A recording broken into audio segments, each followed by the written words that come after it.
بسم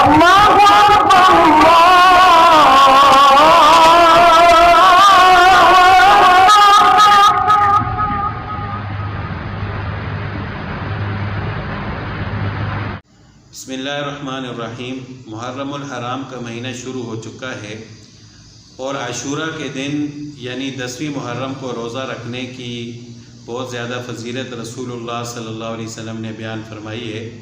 آپ صلی اللہ علیہ وسلم کا ارشاد ہے کہ جس شخص نے عاشورہ کے دن کا روزہ رکھا، مجھے امید ہے کہ اللہ تعالیٰ اس کے 1 سال کے گناہوں کو معاف فرما دیں گے۔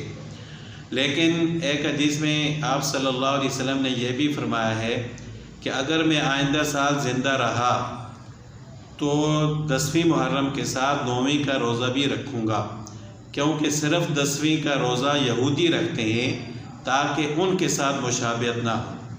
تو آئندہ سال ایسا ہوا کہ آپ صلی اللہ علیہ وسلم اس دنیا میں نہیں رہے، تو اس وجہ سے، اس حدیث کی وجہ سے علماء فرماتے ہیں کہ مستحب یہ ہے کہ 10ویں کے ساتھ 9ویں یا 11ویں کا روزہ رکھا جائے، اکیلے 10ویں محرم کا روزہ نہ رکھا جائے تاکہ یہودیوں کے ساتھ مشابہت نہ ہو۔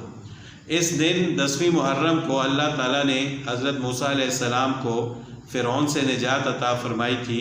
فرعون غرق ہوا تھا، تو اللہ تعالیٰ نے موسیٰ علیہ السلام اور بنی اسرائیل کو نجات عطا فرمائی تھی۔ اس شکرانے کے طور پر یہودی 10ویں محرم کا روزہ رکھتے تھے۔ تو آپ صلی اللہ علیہ وسلم نے فرمایا کہ میں آئندہ سال اگر زندہ رہا تو 10ویں کے ساتھ 9ویں کا روزہ بھی رکھوں گا۔ تو 9ویں کا یا 11ویں کا 10ویں محرم کے ساتھ روزہ رکھنا چاہیے تاکہ یہودیوں کے ساتھ مشابہت نہ ہو، اور 10ویں محرم کا روزہ رکھنا مستحب ہے۔